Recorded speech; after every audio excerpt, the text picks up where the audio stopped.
إن الحمد لله نحمده ونستعينه ونستغفره ونستهديه ونعوذ بالله من شرور أنفسنا وسيئات أعمالنا ما يهده الله فلا مضل له ومن يضلل فلا هادي له ونشهد أن لا إله إلا الله وحده لا شريك له وأن محمدا عبده وحبيبه وخليله صلى الله عليه وآله وسلم. Le sujet qui sera abordé aujourd'hui, Inch'Allah Ta'ala, sera le boycott. Et donc, les frères nous ont proposé d'aborder ce sujet qui est très intéressant et important. Car je pense qu'il fait partie des sujets qu'on n'aborde jamais. Sauf que le boycott en islam, le boycottage, a plusieurs formes. On a le boycott classique qu'on connaît tous, c'est-à-dire le fait de refuser des produits qui viennent d'une région, d'un organisme ou je ne sais pas.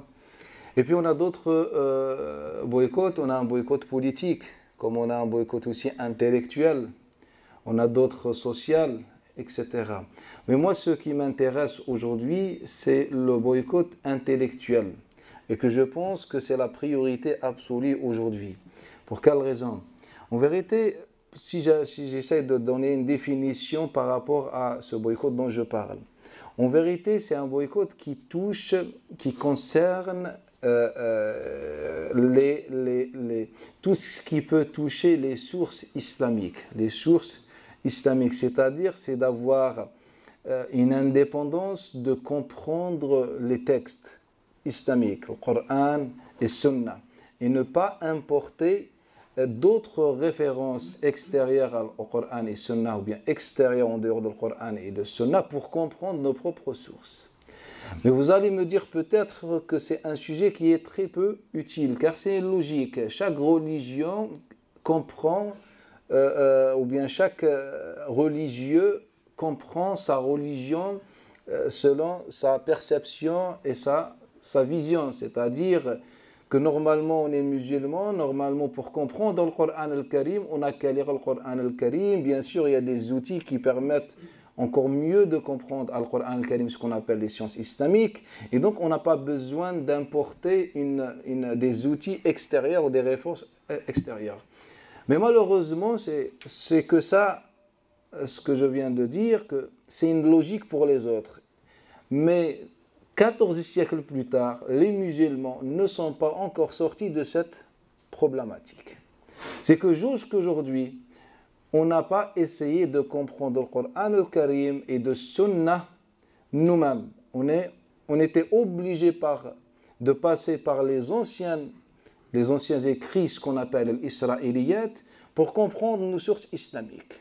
Pour comprendre l'islam, aujourd'hui et depuis 14 siècles, on se base beaucoup sur les anciens écrits.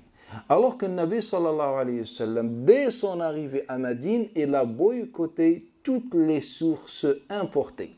C'est-à-dire, il a boycotté toutes les références en dehors du Coran al-Karim et la révélation.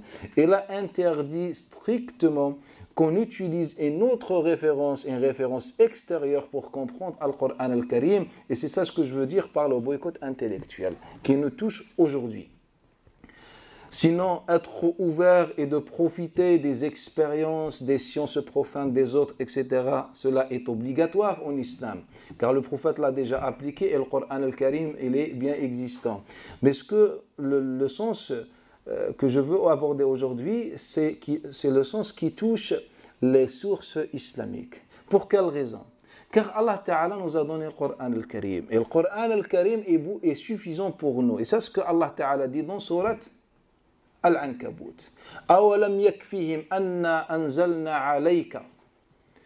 Allah Ta'ala dit dans le sens qui ne suffit-il pas que nous avons fait descendre le livre sur toi. Anna anzalna alayka al-kitab yutla alayhim, et qu'il soit récité pour eux. Wa yutla alayhim inna fi dhalika la rahmatan wa dhikra liqawmi yu'minun.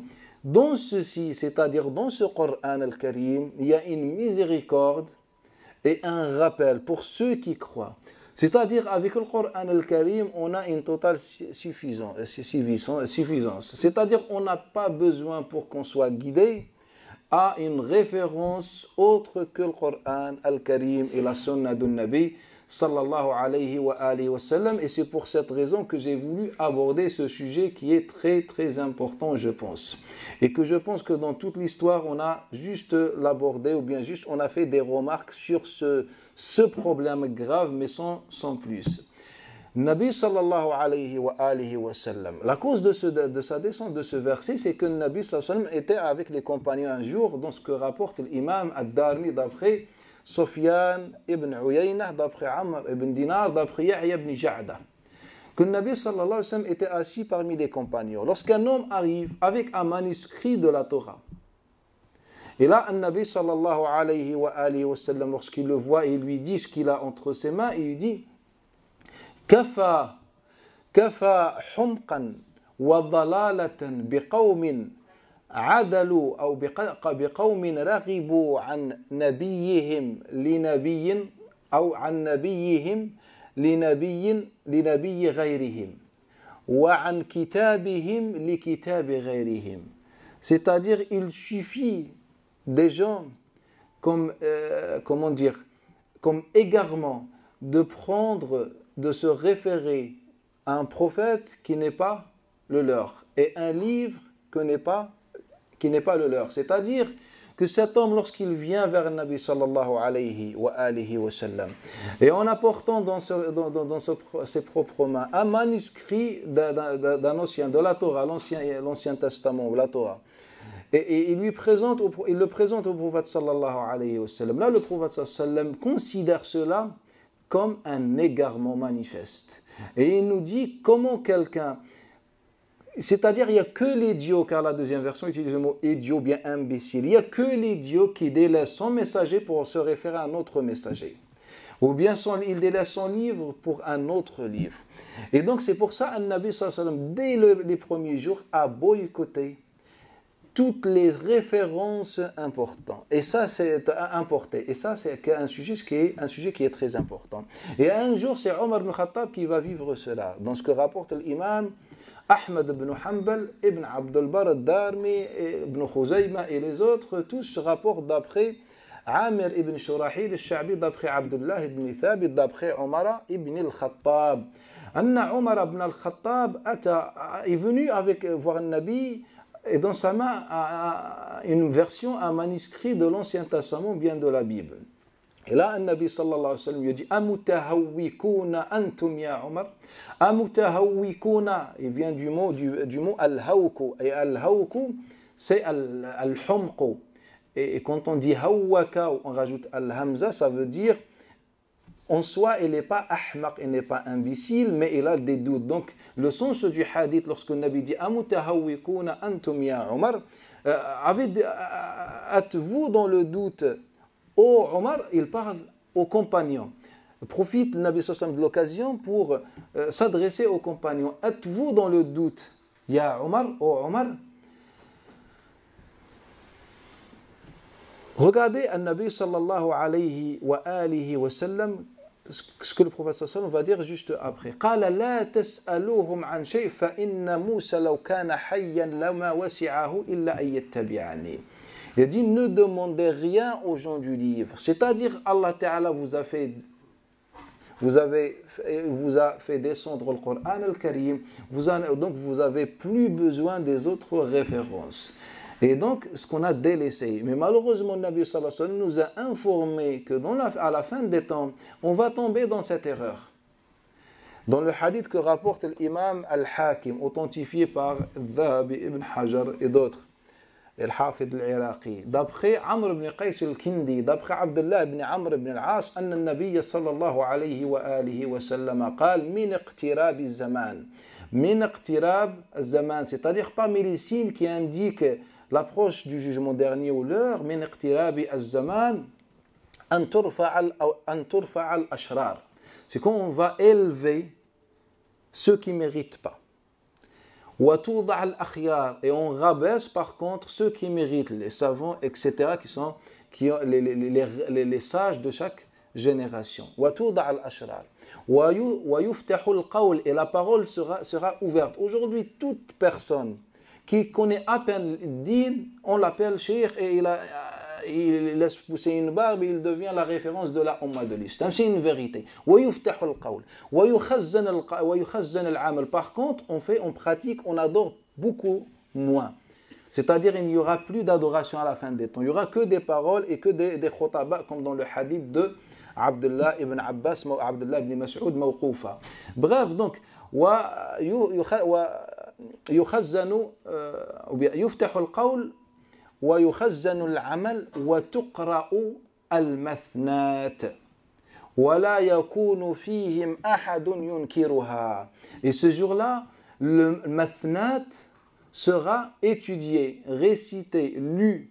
Et ce jour-là, personne ne va intervenir pour ne va empêcher la propagation de al-mathnat. Sauf que les compagnons ne savaient pas ce que veut dire ce mot. Qu'est-ce que al-mathnat? On a dit, ya Rasulallah, qala kullu ma stuktiba siwa kitabillah. Tout ce qu'on a écrit en dehors du livre d'Allah Ta'ala. Donc, dans notre religion, tout ce qu'on a écrit en dehors d'Allah Ta'ala et qu'on a importé de l'extérieur, ça s'appelle al-mathnat. Et ce qu'on a écrit en dehors du livre d'Allah, mais qui vient du livre d'Allah Ta'ala, comme les sciences islamiques, fait partie cela du livre d'Allah. Mais par contre, ce qu'on a importé de l'extérieur, ce qui nous donne aujourd'hui une vision sur l'islam et que ce n'est pas logique, le Nabi sallallahu alayhi wa sallam l'appelle al-mathnat. Al-mathnat. Donc, il nous a prévenus, il nous a avertis, et malgré cela, on est tombé dans cette erreur.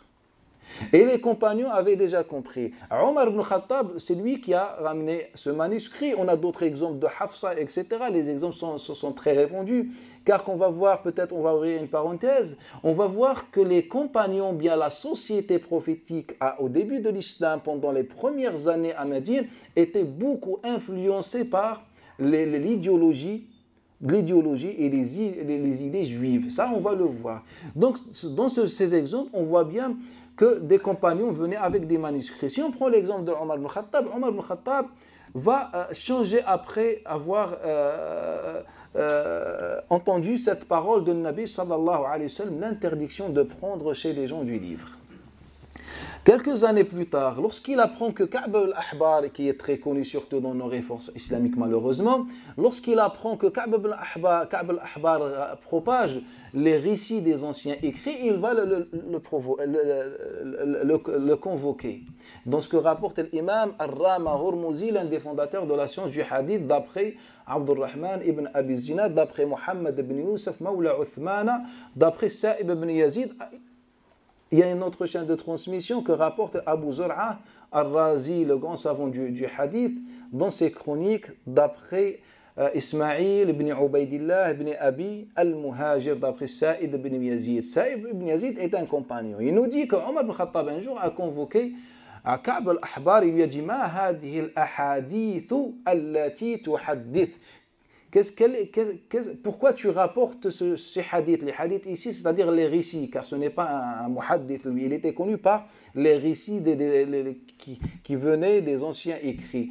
قال لتنتهين أو لأرجعنك إلى أرض القردة والخنازير. Par Allah Ta'ala. Car l'âme ici, c'est l'âme al-qasam, l'âme al-jawab.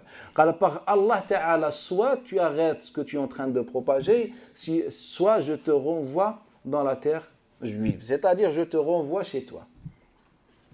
Et là, il utilise Omar ibn Khattab une formule qui est très forte.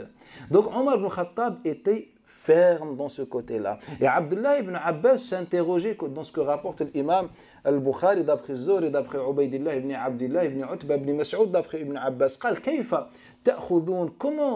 Comment c'est possible que vous prenez, vous référez aux gens du livre, alors que le Coran al-Karim wa kitabullahi alladhi unzila ala rasulillahi baynakum ahdath, alors que le Coran al-Karim est encore frais entre vous, c'est-à-dire le prophète il vient de mourir il y a quelques années. Donc comment vous avez oublié le Coran de Nabi sallallahu alayhi wa sallam et vous prenez comme référence les anciens écrits. Et un jour Imran ibn Hussein radiyallahu anhu, dans un cercle, il est en train de rapporter un hadith. La ya'ti al-haya'u illa bi khayr. Il était en train de rapporter ce hadith, que le haya, la pudeur, ne mène qu'au khayr, c'est-à-dire que vers le khayr. Et un homme, c'est Bushayr ibn Ka'b al-Basri, qui est très connu, l'un des grands ubbad, des adorateurs, et fait partie de la deuxième génération du hadith. Donc il lui dit, Bushayr ibn Ka'b lui intervient, lui dit, Na'am laqad qara'tu fil kutub. Je suis tout à fait d'accord car j'ai vu dans les anciens écrits, et là il commence à parler sur ce qu'il a vu dans les anciens écrits. Et là, Imran ibn Hussein s'énerve, se met en colère et lui dit Uhaddithuka an rasulillahi wa tuhaddithuni an kutubika al-khabitha. Je te rapporte d'après le Nabi sallallahu alayhi wa sallam, et toi tu es en train de m'importer des paroles des anciens écrits. Il lui dit Imran ibn Hussein radiallahu anhu, et Abdullah ibn Mas'ud kana yaqul كان عبد الله بن مسعود كيف كان يدزي ابن مسعود إنهم لم يهتدوا فكيف يهدونكم وقد ضلوا أنفسهم. Ce sont des gens qui étaient incapables de guider leur propre personne. Comment vous attendez aujourd'hui la guider de leur part? C'est illogique. Mais malgré ça, on n'a pas appliqué ce principe. Au premier temps, il y avait une divergence sur les anciens écrits. La grande majorité, la quasi-totalité des compagnons étaient contre cela. Il y avait Abdullah ibn Mas'ud et tous les autres compagnons. À l'exception de 2-3 compagnons, Salman al-Farisi, Abdullah ibn Amr ibn al-As et Abu Huraira. Mais dans le sens, ils n'autorisaient pas ça, c'est-à-dire ils rapportaient ça. Et après, il y avait des catastrophes dans les récits, dans les transmissions après. En fait, Abdullah ibn Amr ibn al-As, dans la bataille de Yarmouk plus tard, dans ce que rapporte l'imam Ad-Darmi et d'autres, dans la bataille de Yarmouk, il va tomber sur un ancien écrit qui vient d'une religion céleste. On n'a pas de précision. Donc, il va l'utiliser plus tard, il va rapporter en se basant sur cela. Salman al-Farisi va aussi trouver un ancien écrit, il va nous rapporter beaucoup de paroles des anciens écrits. Et ce sont des hadiths que vous connaissez aujourd'hui et qui sont rentrés dans l'islam. Qui sont rentrés, par exemple, le hadith Inna Allah hayyun karim yastahi min abdihi idha rafa'a yadayhi an yardahuma sifra, que Allah Ta'ala il est dans le sens, il est pudique et il ne laisse pas, si son serviteur s'adresse à lui en levant ses deux mains, il ne lui rend pas les deux mains vides. Vous connaissez ce hadith certainement et qui est rapporté un peu partout. Et ce n'est pas une parole de Nabi sallallahu alayhi wa sallam. En fait, lorsque Salman al-Farisi, comme il rapporte Abu Uthman al-Nahdi a rapporté, il a dit, j'ai trouvé dans l'ancien écrit. Puis un élève de Abu Uthman al-Nahdi s'est trompé, il l'a attribué au prophète sallallahu alayhi wa sallam. Le hadith qui dit صنفان من أمتي لم أرهما نساء كاسيات عاريات مائلات مميلات وَرِجَالٌ بِأَيْدِهِمْ. Dans le hadith que vous connaissez certainement, il y a 2 catégories de ma'umma que je n'ai pas vues. Des femmes vêtues mais elles sont nues, etc. Et le deuxième, des gens qui ont dans leurs mains des fouets, tout ça. C'est un hadith qui est connu et qui se trouve bien dans nos authentiques, et il est authentifié, etc. Mais c'est un hadith sur quoi on a dit, ou bien que tous les savants, les anciens savants nous ont dit que ce n'est pas une parole prophétique. En vérité, ça vient du Ka'b al-Ahbar, et l'élève de Abi Huraira s'est trompé, il a attribué au prophète sallallahu alayhi wa sallam. On a beaucoup d'exemples dans ce sens-là. On a beaucoup d'exemples. Ma khanaza lahmu illa bi bani Israël, que la cause de la noisissure de la viande, c'est Bani Israël. Walawla Hawa ma khanat imra'atun zawjaha. Et si il n'y avait pas Hawa, aucune femme n'aurait, dans le sens, trahi son mari. Et c'est un hadith qui est bien authentique et authentifié chez nous, alors que ce hadith a été prononcé par Ka'b al-Ahbar d'après l'Ancien Testament et non par Abi Huraira d'après un Nabi sallallahu alayhi wa sallam. Aussi, on a l'erreur de l'élève de Abi Huraira. Pourquoi? Car on a été envahi par ces écrits. Et que le jugement dernier, le Baqara et Al-Imran, ou bien que la lune et le soleil viendront sous forme d'un bœuf. Ka'annahuma thawran. Lorsque Abdullah ibn Abbas a entendu ça, il est pratiquement tombé par terre. Il a été surpris comment on est capable d'attribuer cela au prophète sallallahu alayhi wa sallam, alors que ce hadith, c'est un hadith qui se trouve dans l'authentique. Car l'élève de Abi Huraira s'est trompé encore, et c'était très répandu par rapport au récit de Abi Huraira. On a des exemples. Ce sont des écrits qui nous ont envoyés et ce sont des écrits qui ont laissé des traces, que ce soit dans la croyance. Tous les hadiths que vous connaissez qui donnent une forme morphologique à Allah Ta'ala, ce sont des hadiths qui viennent des anciens écrits, même si vous les trouvez dans des hadiths, dans des recueils de hadiths reconnus. Et c'est un sujet qui a été évoqué et abordé par les savants il y a des siècles et des siècles, et on a donné ces remarques, mais on n'a pas été plus loin, car sur place, au début, ce n'était pas une remarque ou bien une menace ou je ne sais pas. Une menace ou je ne sais pas. Ce sont des hadiths qui nous touchent même dans notre pratique. Si je veux aujourd'hui, par exemple, je veux mettre une jambe sur une autre. Une jambe sur une autre. Ça, c'est interdit chez beaucoup de chouïrs. Pour quelle raison? Car on s'est référé à un hadith dit par les gens du livre et non par le Nabi sallallahu alayhi wa sallam, qui dit, lorsque Allah Ta'ala a créé les terres et les cieux, il s'est reposé, il s'est allongé sur le dos et il a mis une jambe sur une autre. Donc ils nous ont dit que cela c'est un attribut divin. Regardez à quel point on est capable d'y aller. Donc, mais c'est un hadith qui a été authentifié. Je ne suis pas en train de vous parler de ce que Tabari a rapporté dans At-Tafsir et qu'on sait tous que ce n'est pas vrai. Etc. Ce sont des hadiths qui se trouvent dans nos livres. Quand vous prenez At-Tafsir, le Coran al-Karim, vous essayez de comprendre le Coran al-Karim, vous allez aussi trouver des catastrophes. Lorsque Allah Ta'ala a parlé de Ya'juj wa Ma'juj, on a fait une grande histoire. Si on demande maintenant à un enfant, un jeune, un musulman, qu'est-ce que tu connais de Ya'juj wa Ma'juj, il va te dire que ce sont des gens grands, et il y a d'entre eux qui sont nains, et qui mangent beaucoup, qui boivent beaucoup, qui passent par un lac, ils boivent le lac, et que je ne sais pas, ils creusent, et à chaque fois ils ont une lumière et il s'endort et après entre-temps Allah Ta'ala va refermer le trou, etc. On est parti, on a rapporté des hadiths, etc. Alors que ce n'est pas le prophète sallallahu qui a prononcé tout cela. Et que Ouj ibn Urq, qui est un personnage très, très connu dans le Coran al-Karim, Ouj ibn Urq, lorsqu'il voulait pêcher, il mettait sa main dans l'océan, comme ça il rattrape les poissons. Et pour les faire cuire, comment il les posait sur le soleil. Il n'avait pas tout déposé sur le soleil. Ça se trouve dans nos récits. Car on a délaissé le Coran al-Karim, on a délaissé la sunna de Nabi sallallahu alayhi wa sallam pour nous référer à ces anciens écrits. Et est-ce que savez-vous où les Bani Israël avec Moussa alayhi salatu wa sallam étaient lorsqu'ils voulaient aller à Palestine? Il y avait beaucoup de soleil. Ils nous ont trouvé dans nos sources. On trouve qu'ils se sont mis à l'ombre de la chaussure d'un homme de l'Amaliq, c'est-à-dire une tribu, un peuple entier à l'ombre d'une chaussure. Et on rapporte ça, on trouve ça dans le tafsir, dans les livres du fiqh, etc. Et le Nabi sallallahu alayhi wa sallam, s'il a fait un boycottage, c'est par rapport au fait, c'est qu'il voulait préserver les sources islamiques, il voulait des musulmans saints et qu'on ne tombe pas dans l'erreur des autres. Dans toutes les autres religions, il y a des mensonges, des falsifications, des méthodologies, etc. Le prophète voulait préserver la Ummah de ça, mais on n'a pas respecté les ordres de Nabi sallallahu alayhi wa alihi wa sallam. Et que Qarun, lorsqu'il voulait attacher son cheval, il l'attachait pas à un arbre, il l'attachait à quoi? Aux étoiles et aux planètes. Et c'est dans nos sources. Et les exemples sont nombreux. Et donc, franchement, on est touché. Et même quand on parle sur la politique, vous étudiez aujourd'hui, vous vous demandez pourquoi les gens... regardez, il y a quelque temps, bien sûr quand je rentre dans le détail, pourquoi aujourd'hui les gens vont rejoindre Daesh? Pourquoi les gens vont rejoindre Daesh? Je vais vous donner juste un exemple réel.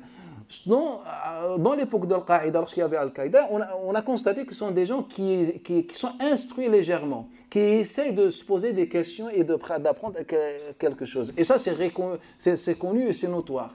Mais aujourd'hui, avec les gens de Daesh, on est face à des gens qui ne connaissent absolument rien de din. Ils connaissent qu'une seule chose, qu'à la fin des temps, la Syrie, en particulier Damas, sera la terre de l'islam. Qui ignore parmi vous ça?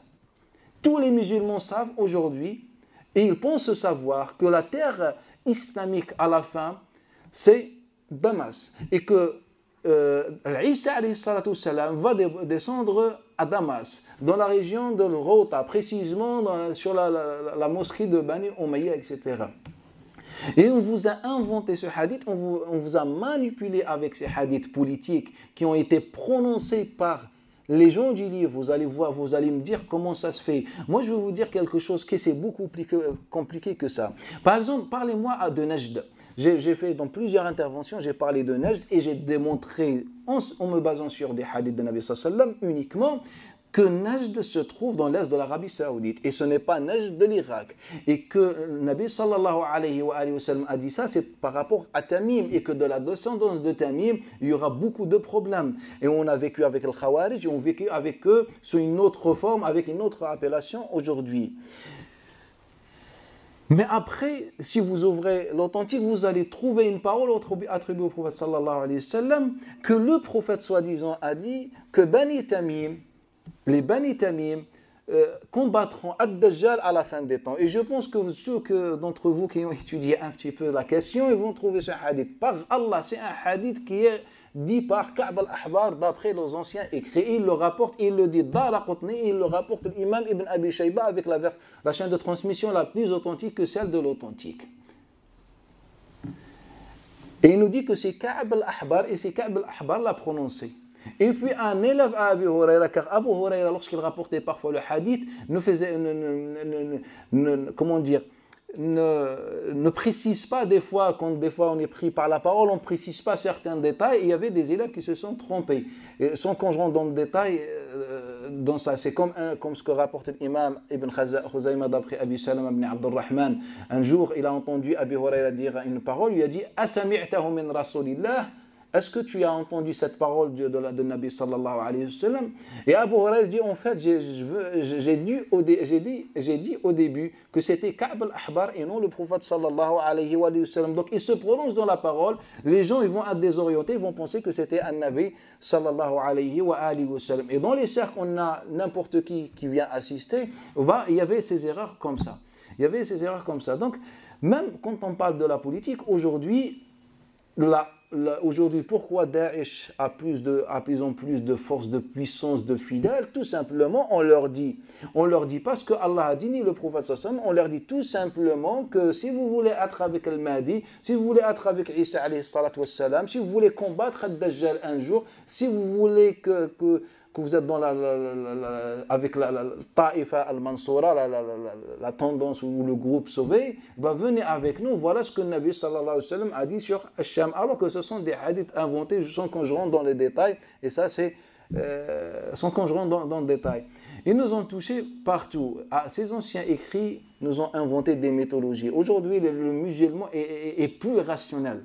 On est dans les légendes, dans les mythologies. Politiquement, la même chose. Quand on prend les signes de la fin des temps, plus de 90% de ce que vous pensez que le prophète a prononcé sur la fin des temps, a été inventé, mis en place minutieusement.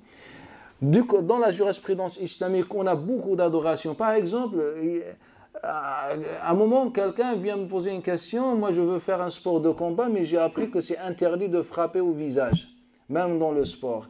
Et je lui ai dit, est-ce que tu as un argument? Et il m'a dit oui, car le Nabi sallallahu alayhi wa sallam a dit la tuqabbihu al-wajh, c'est-à-dire ne frappez pas au visage. Et c'est un hadith qui est bien authentifié, etc.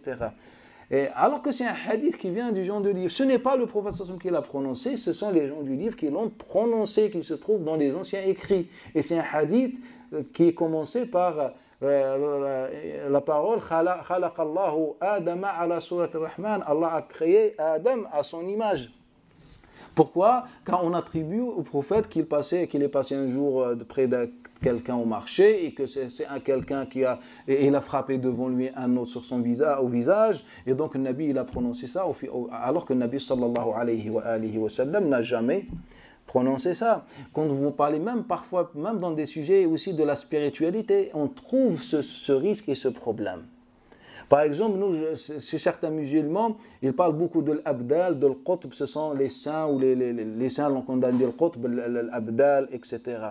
Alors que ces hadiths-là ont été rapportés uniquement par Ka'b al-Ahbar, Wahb ibn Munabbih, puis certains transmetteurs se sont trompés et les ont attribués avec des chaînes de transmission bien fabriquées au prophète sallallahu alayhi wa sallam. Même un jour, moi, je suis passé par ça.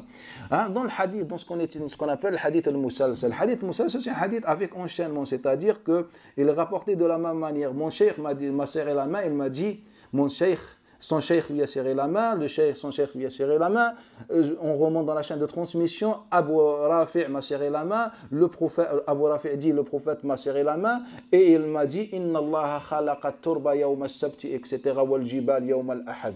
Allah a créé la terre le jour le samedi et les montagnes le dimanche. Vous connaissez ce hadith, je pense. Et donc c'est un hadith qu'on rapporte et quand le cheikh te le donne et il te donne une ijaza dans ce hadith al-musalsal, tu me dis, et moi je me dis, mais ce n'est pas un Nabi sallallahu alayhi wa sallam, ce n'est pas une question d'authenticité. Là, on n'est pas dans l'authenticité, on peut diverger sur l'authenticité. Non, on n'est pas dans la question d'authenticité. Là, on est dans la certitude que le prophète ne l'a pas dit, car on connaît d'où il vient.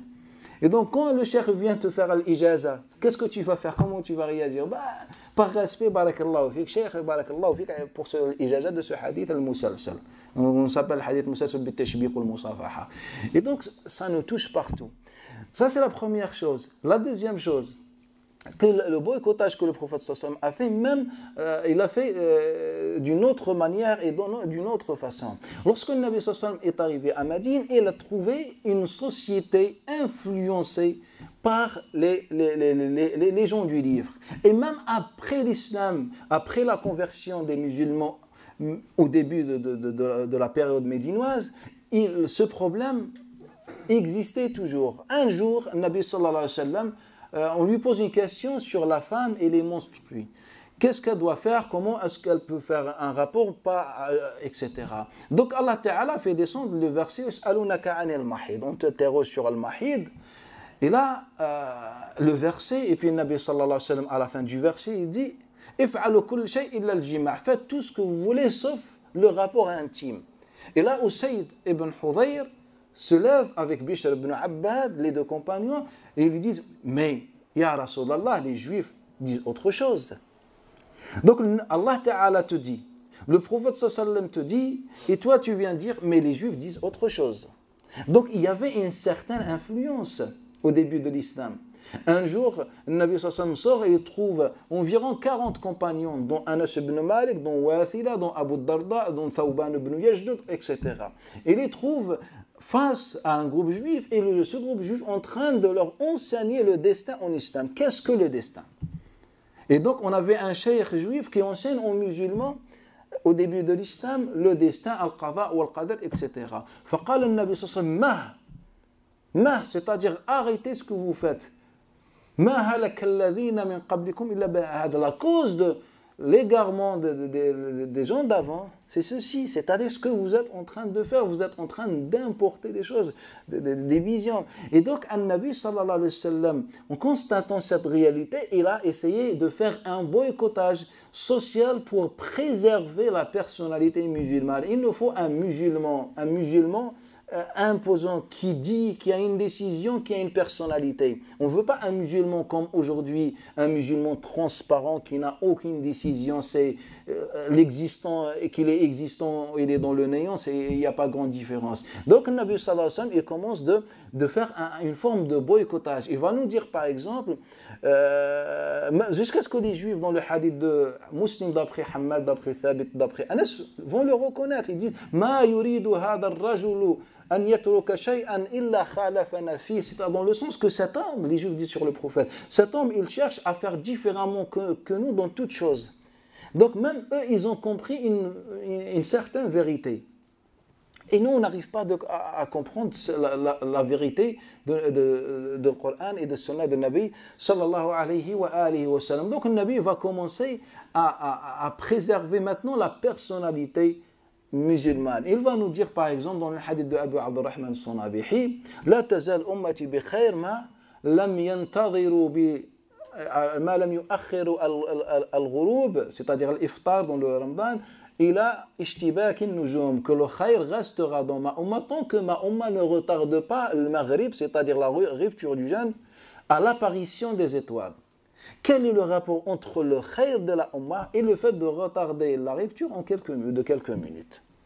Il n'y a pas un rapport. En vérité, mais si on revient dans l'époque de Nabi, on comprend le rapport. On comprend que les musulmans, s'ils restaient toujours influencés par les Juifs, car les Juifs étaient plus nombreux, ils avaient le pouvoir, ils avaient l'argent, ils étaient commerçants, contrairement à la minorité de l'Ansar qui se trouvait dans le nord de Al-Madina et un peu dans l'ouest de Al-Madina. Et donc, il voulait préserver. Et donc, le Nabi sallallahu alayhi wa sallam, par exemple, nous dit dans le hadith de Umayyah, Ya Allah, de Ya'la ibn Shaddad ibn Umayyah d'après son père, le Nabi sallallahu alayhi wa sallam, il dit Ya Allah. Ou bien dans le hadith de Abi Salama ibn Abdurrahman d'après Abi Huraira, un Nabi sallallahu alayhi wa sallam, bien, on reste dans le hadith de Ya'la. Il nous dit Sallu fi ni'alikum fa inna al-yahuda la yusallun fi ni'alihim. Priez dans vos chaussures car les juifs ne prient pas dans leurs chaussures et sandales. Est-ce qu'aujourd'hui on vient dans la mosquée avec les chaussures? On a le cheikh qui est devant la mosquée avec son bâton, si on rentre, il va nous frapper. Et donc,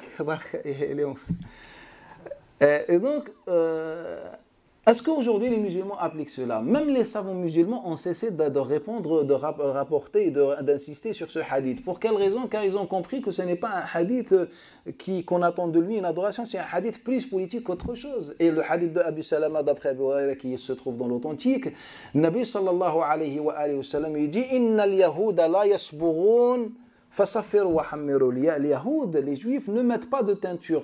Qu'est-ce que vous devez faire? Mais mettez de la teinture jaune ou rouge ou violette ou n'importe. Donc aujourd'hui, est-ce que vous avez vu un cheikh qui vient avec des cheveux blancs ou bien un peu vert et l'autre bleu? Ça, une sunna de Nabi sallallahu alayhi wa sallam, si on reste dans votre raisonnement. Car Nabi va vous dire que les juifs en particulier, les juifs laissent leur moustache. Qu'est-ce que vous faites? Laissez pousser la barbe et rasez vos moustaches ou coupez ou taillez les moustaches. Donc on rentre dans le détail et les versions. Et donc pour ça, on a dit que c'est une obligation, c'est une sunna religieuse. Et quand je vous parle de la teinture, ce n'est pas une sunna. Quand je vous parle de prier en portant des chaussures, ce n'est pas une sunna. Quand je vous parle en portant de faire la prière en portant al-izar, car Nabi sallallahu alayhi wa sallam dit i'taziru wa tasarwalu fa inna al-yahuda la ya'tazirun wa la yatasarwalun. Mettez al-izar. Qui aujourd'hui vient avec une jupe, comme les gens du Yémen, il vient avec une jupe et il vient prier. Et il dit c'est une sunna car Nabi sallallahu alayhi wa sallam a dit i'taziru, mettez al-izar. Donc selon votre raisonnement, laissez pousser la barbe, mettez al-izar, mettez la teinture, priez dans vos chaussures. Pourquoi on n'a pas dit que tout cela est obligatoire? En vérité, il n'y a pas d'obligation dans tout ce genre de hadiths. Ce sont des hadiths politiques. Le prophète les a prononcés pour préserver la personnalité musulmane. Il y avait un boycottage réel dans l'époque de Nabi sallallahu alayhi wa sallam. Aujourd'hui, quand on parle du boycottage, souvent on parle de boycottage économique, etc. Alors que le premier boycottage en islam, c'est le fait de préserver ou bien de refuser l'importation des références extérieures et en dehors de Al-Qur'an al-Karim et la sunna de Nabi sallallahu alayhi wa sallam.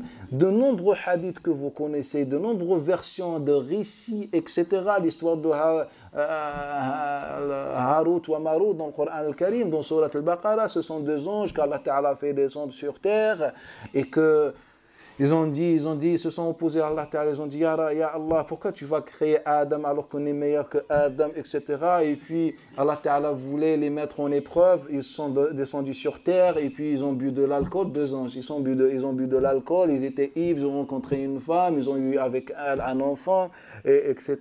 Et c'est un hadith dit notoire. Si vous prenez un livre comme par exemple celui de Abdul Hayy al-Kattani, le Marocain, rahimahullah, il dit c'est un hadith notoire. Il dit il a beaucoup de chaînes de transmission. Par Allah Ta'ala, il n'a même pas une miette de chaîne de transmission.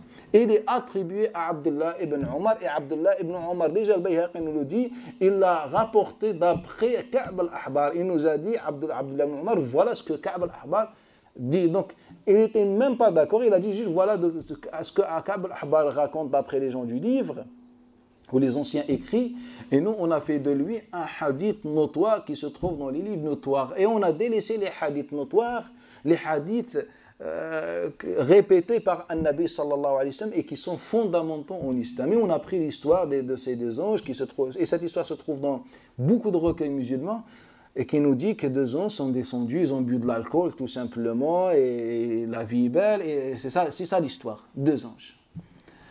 Et donc, pourquoi c'est les gens dans nos têtes, pourquoi ces mythologies, c'est à cause de ça. On n'a pas appliqué la sunna de Nabi, sallallahu alayhi wa sallam, et aussi, toujours dans le même contexte, on a un autre problème.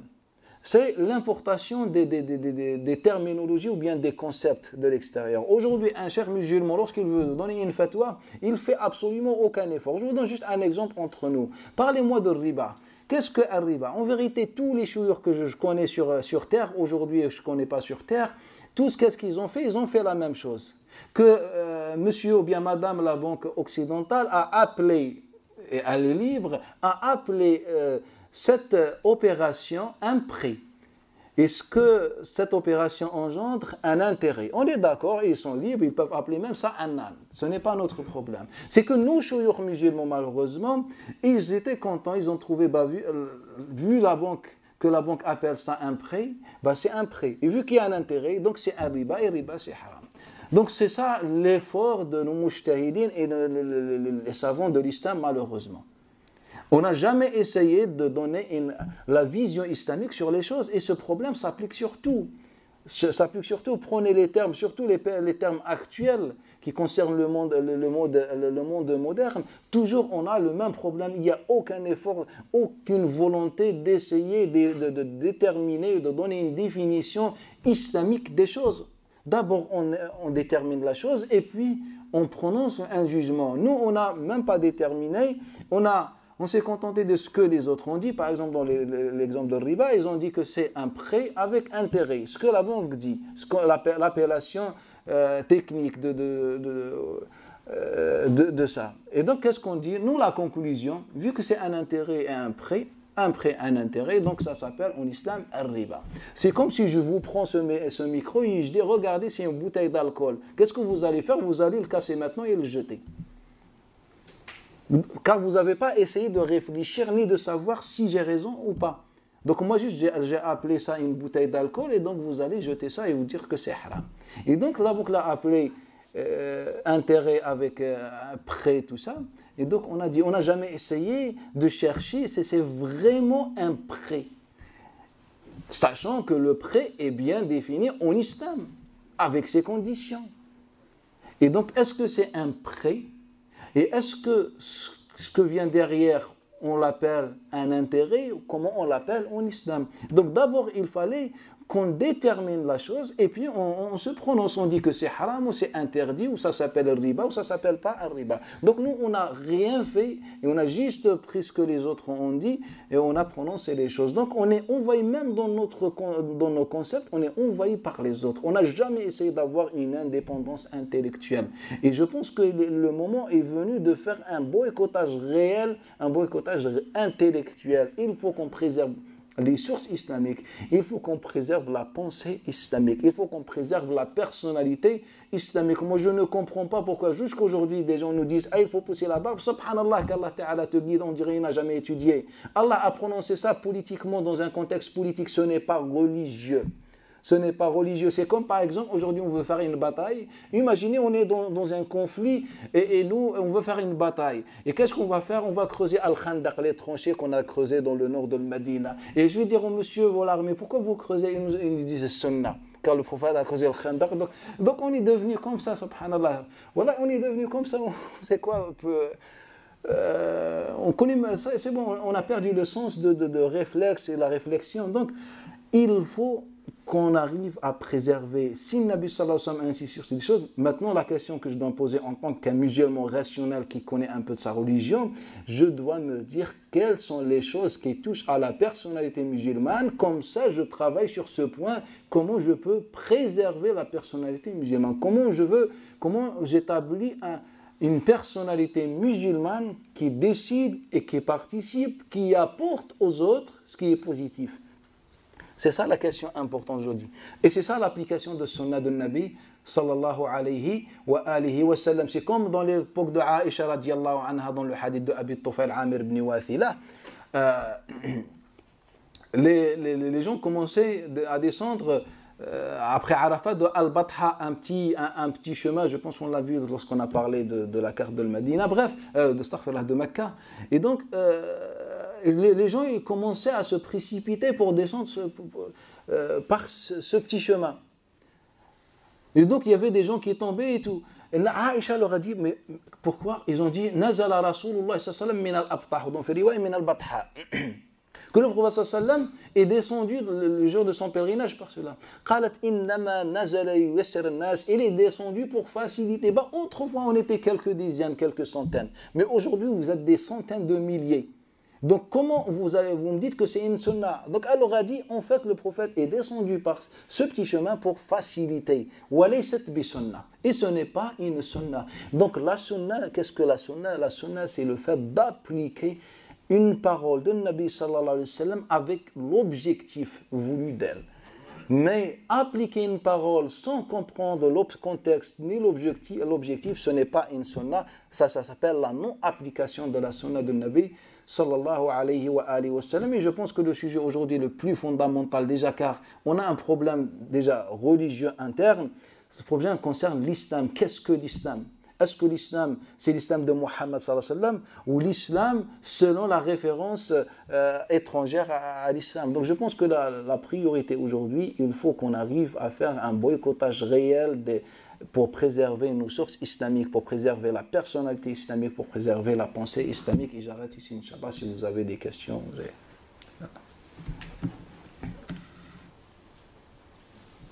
Non. Salam.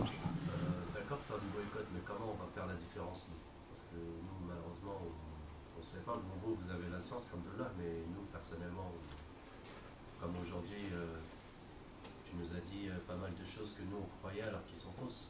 Et ces choses-là, comment on va savoir si elles sont fausses? Comment on va savoir le faux du vrai, quoi?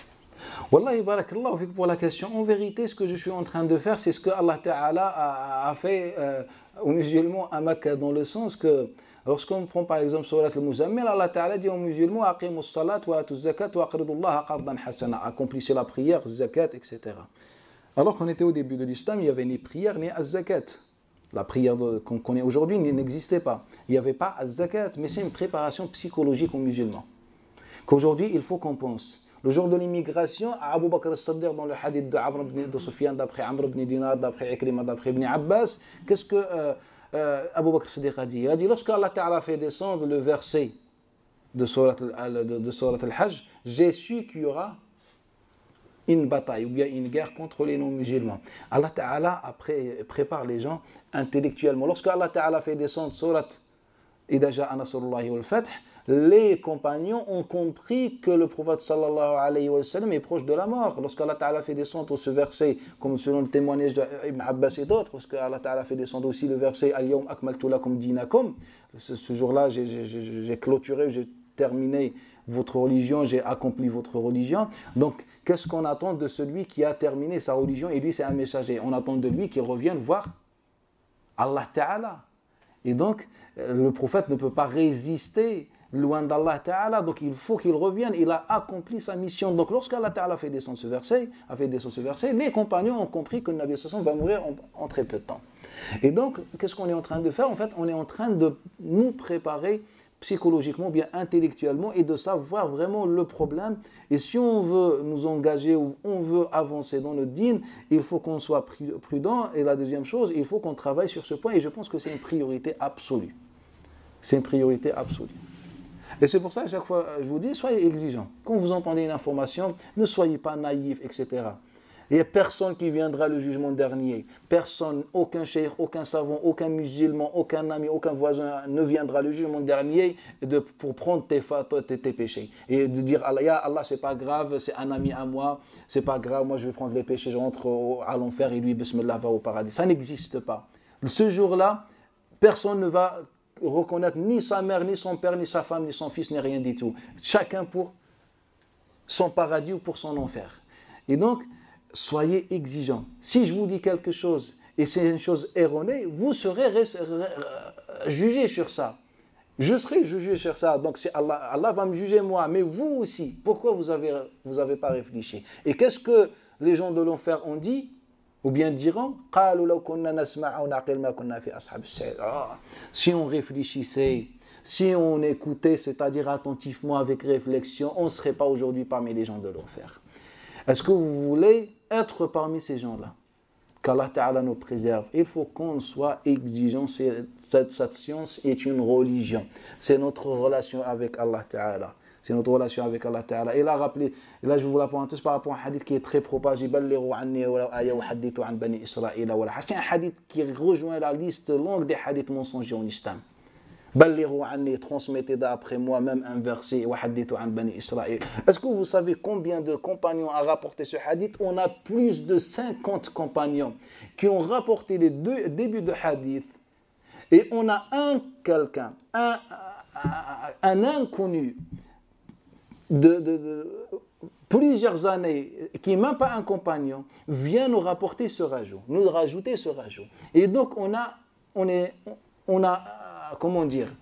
tombé, on a consommé et on a accepté, on a avalé ce rajout. Le hadith du chapitre, le hadith de Al-Bab, c'est le hadith Man kadhaba anni muta'ammidan falyatabawa maq'adahu min an-nar. C'est le hadith qui nous parle que celui qui ment à mon égard, il aura sa place au paradis. C'est ça le hadith qui est rapporté par plus de 50 compagnons. Et Abdullah ibn Amr ibn As est l'un des transmetteurs de ce hadith. Il va nous rapporter ce hadith. Tous les élèves de Abdullah ibn Amr ibn As, sans exception, et tous les transmetteurs d'après lui. On a ses descendants, Amr ibn Shu'aib d'après son père, d'après son grand-père, c'est-à-dire Abdullah ibn Amr. On a Sa ibn Yazid d'après son père. On a Mujahid ibn Jabr d'après Abdullah ibn Amr, d'après Abdullah ibn Amr. Sa ibn Yazid d'après son père, d'après Abdullah ibn Amr. Tous les transmetteurs d'après Abdullah ibn Amr n'ont pas rapporté ce petit détail. Il vient Abu Kabsh al-Salouli, ce Syrien de Damas al-Shami, et il va nous rajouter ce rajout. Et qui est considéré, même Ibn Hazm disait qu'il était inconnu. Et il est inconnu si on se réfère à la science du hadith, c'est-à-dire que ce n'est pas quelqu'un qui est connu par beaucoup de hadiths, il est connu par quelques hadiths. Donc, imaginez, on est présent aujourd'hui ici, et moi, vous entendez de moi une parole, et vous sortez tous, vous rapportez la même parole, mot par mot, lettre par lettre, la même parole. Il vient quelqu'un qui a assisté, c'est même pas quelqu'un qui a assisté. En fait, quelqu'un rencontre l'un d'entre vous, et qui n'était même pas là, donc il rencontre l'un d'entre vous, de ceux qui sont présents, et il est inconnu, on ne le connaît même pas, et il va propager que moi j'ai dit cette parole avec une autre parole. Est-ce que vous allez accepter, vous allez croire à sa version? Je pense que ça ne nécessite pas un doctorat en philosophie ou je ne sais pas, en réflexion pour comprendre que c'est impossible. Donc, comment 50 compagnons n'ont jamais parlé de ce petit détail? Comment tous les élèves car ce détail se trouve dans la chaîne de transmission d'Abdullah ibn Amr ibn As. Comment les élèves, les transmetteurs et les transmetteurs d'Abdullah ibn Amr ibn As n'ont jamais rapporté ça, et il vient Abu Kabsh al-Salouli, rapporte ça, et on l'accepte jusqu'à il se trouve dans l'authentique. Par Allah Ta'ala, le prophète n'a jamais prononcé cette parole. Comment Nabi sallallahu alayhi wa sallam va prononcer cette parole alors qu'on a le livre d'Allah? Comment Nabi sallallahu alayhi wa sallam va prononcer cette parole alors qu'il a interdit strictement qu'on se réfère aux gens du livre? Comment ça? Et donc, depuis que cette parole existe dans les livres, et elle n'a existé que pratiquement un siècle après la mort de Nabi sallallahu alayhi wa sallam, et les gens sont dans les anciens écrits, on sont en train de... Pourquoi il y a les tendances? Il y a 90% des tendances islamiques qui existent jusqu'à aujourd'hui viennent uniquement à cause de ces récits qui viennent des gens du livre. Quand on parle de Murji'a, quand on parle de Shia, quand on parle de Al-Khawarij, quand on parle... les grandes sectes que vous connaissez, à l'exception de Al-Qadariya et Al-Mu'tazila, tous ont une origine juive ou chrétienne. Et ils se sont basés entièrement sur ça au début, et puis avec l'évolution, tout ça, ils ont essayé de trouver un peu de texte, un peu d'argumentation pour se justifier. Non. Vous avez dit qu'il ne faut pas se référer aux autres écrits, mais comment faire avec les récits grecs alors? Parce que les Safvis ont pris des récits grecs. Non, quand je dis on ne se réfère pas aux autres écrits, je ne parle pas dans le sens général, je parle pour comprendre notre religion. Oui, parce qu'il y a la science, par exemple, la logique et tout. C'est des trucs grecs. Comment... Pour comprendre. Moi, j'ai bien précisé au début que tout ce qui est positif, science profane, etc., ne rentre pas dans mon discours. Moi, je parle uniquement des outils qu'on a utilisés pour comprendre Ad-Din alors qu'on avait la solution et l'alternative. On a le Coran al-Karim, pourquoi je vais utiliser la Torah pour comprendre le Coran al-Karim alors que j'ai le Coran al-Karim? Et j'ai le hadith de Nabi sallallahu alayhi wa sallam. Mais maintenant, revenir pour se spécialiser ou pour apporter ou pour apprendre dans les anciens écrits, que ce soit des écrits célestes, etc., c'est un autre sujet. Mais moi, je parle uniquement comment jusqu'à aujourd'hui, on n'a pas boycotté les anciens écrits comme intermédiaires. On ne les a pas éliminés comme intermédiaires entre le Coran al-Karim et nous. Jusqu'à aujourd'hui, l'intermédiaire, c'est... Et même des fois, quand on parle des paroles de tafsir ou des hadiths, tout ça, on est toujours inspiré par les anciens écrits. Et je ne peux pas vous donner des exemples car il y a des choses qui surprennent beaucoup, beaucoup, beaucoup plus. Je pense que le message est bien transmis. Je crois que les anciens savants musulmans, s'agissant des récits inauthentiques qui ont été introduits dans les tafsirs, dans l'histoire, etc., ils ont fini par être conscients de cette situation et je crois qu'ils ont fait un travail pour essayer d'identifier ce qui est authentique, vraiment authentique, et ce qui ne l'est pas. Mais je crois que ce n'était pas évidemment un travail suffisant. Ce qui fait que parmi les savants musulmans, disons modernes, actuels, ils ont continué ce travail. Jusqu'à maintenant, il y a des savants qui ont essayé d'identifier les hadiths, entre guillemets, les hadiths qui ne sont pas authentiques, ils les considèrent comme faux. Vous voyez?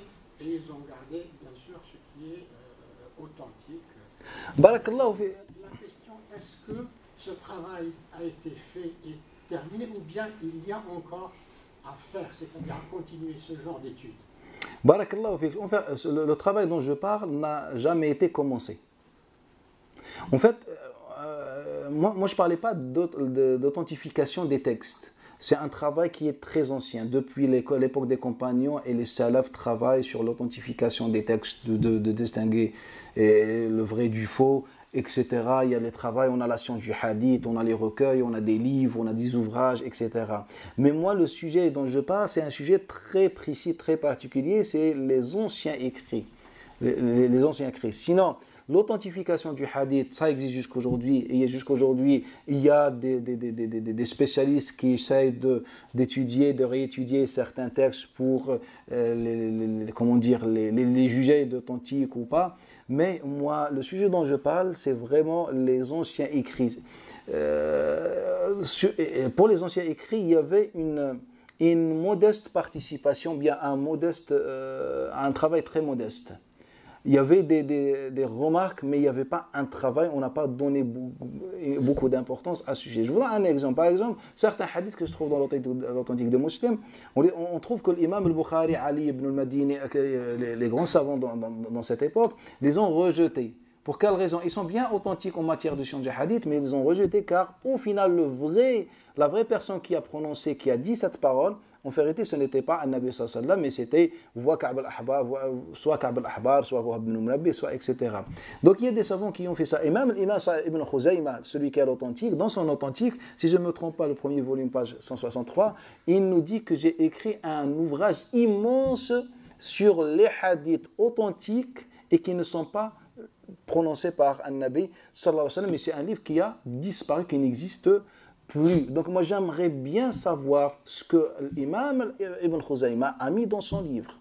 Et puis il nous donne des exemples sur des hadiths qu'on pensait que c'était un Nabi sallallahu alayhi wa sallam qui les a prononcés, alors que ce n'est pas un Nabi sallallahu alayhi wa sallam. Il y a des hadiths qui sont très très très connus, mais j'évite d'en parler car je pense que ça nous touche, car parfois même des choses qu'on pense que, masha'Allah, c'est évident, salam wa rahmatullah, parce que c'est des choses évidentes, que c'est ma religion, masha'Allah. En vérité, ce n'est même pas le Nabi sallam qui a dit ça.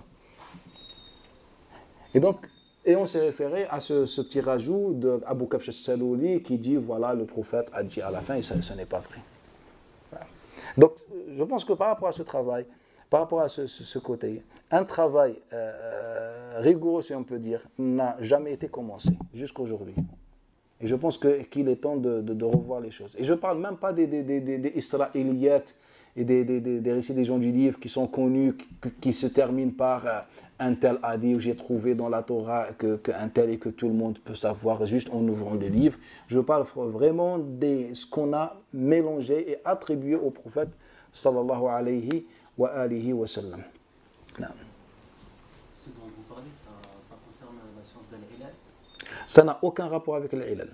La science de l'ilal peut, s'étendre sur ce petit problème, mais ça n'a jamais été abordé. Mais si on prend le concept de la science de l'ilal autrefois, au premier temps, la science de l'ilal concerne tout ce qu'on a authentifié, mais au final, il n'est pas authentique.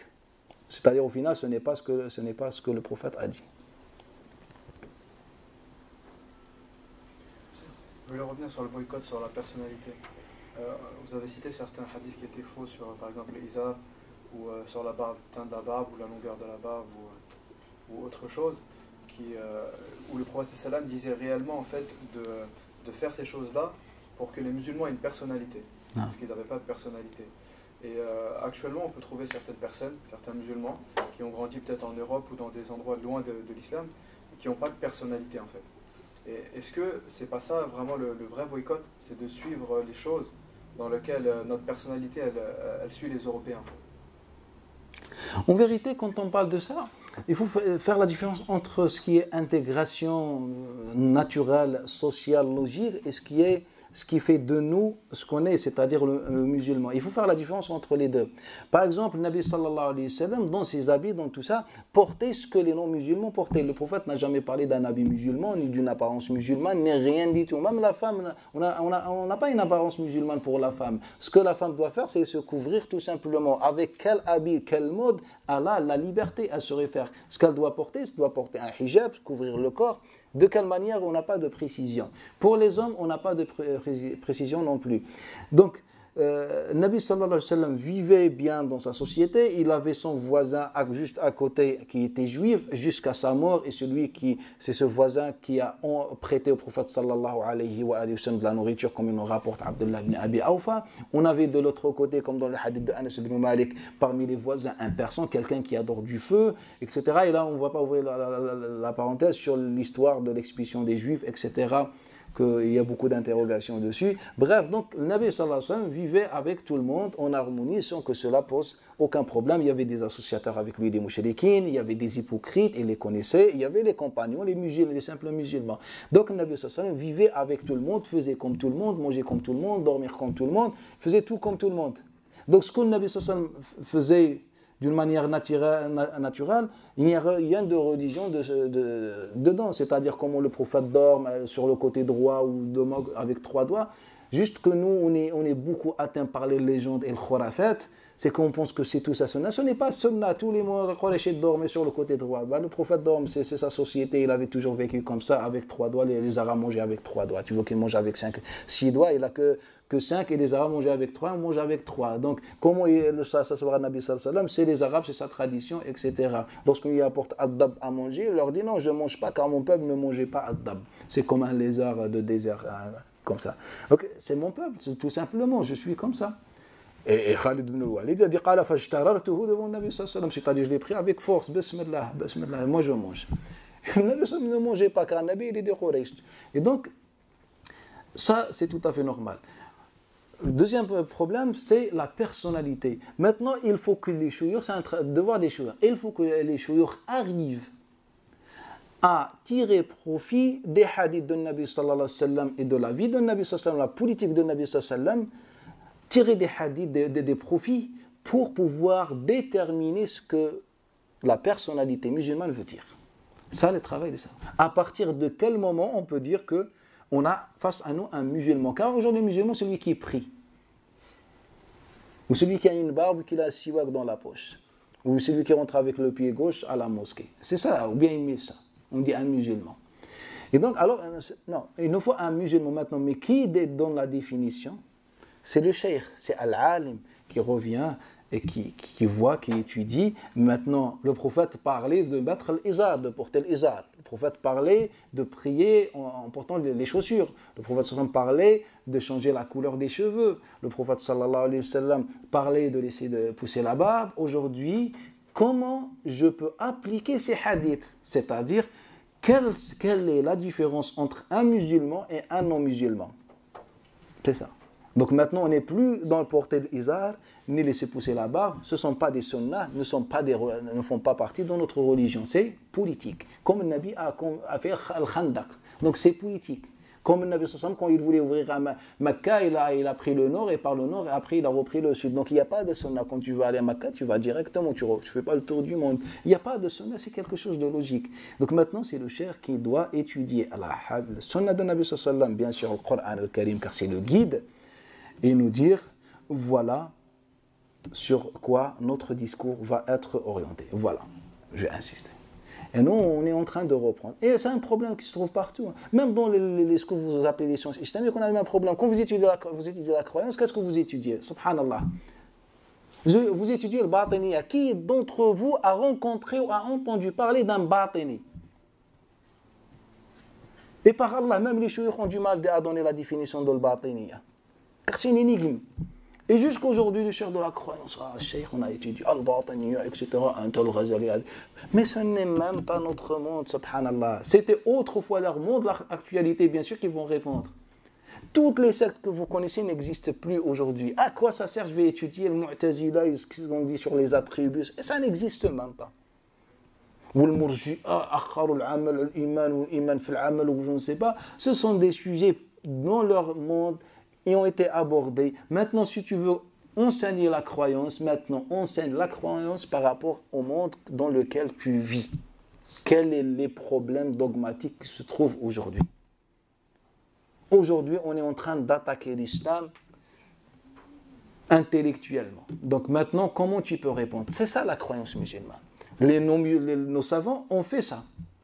Quand vous prenez le Ghazali, vous prenez Al-Fakhr al-Din al-Razi, vous prenez l'imam al-Haramain al-Juwayni, vous prenez Abu Bakr al-Baqillani, vous trouvez que ce sont des savants qui se sont concentrés sur ces problèmes, le problème de leur monde à eux. Et aujourd'hui, qu'est-ce qu'on est en train de faire?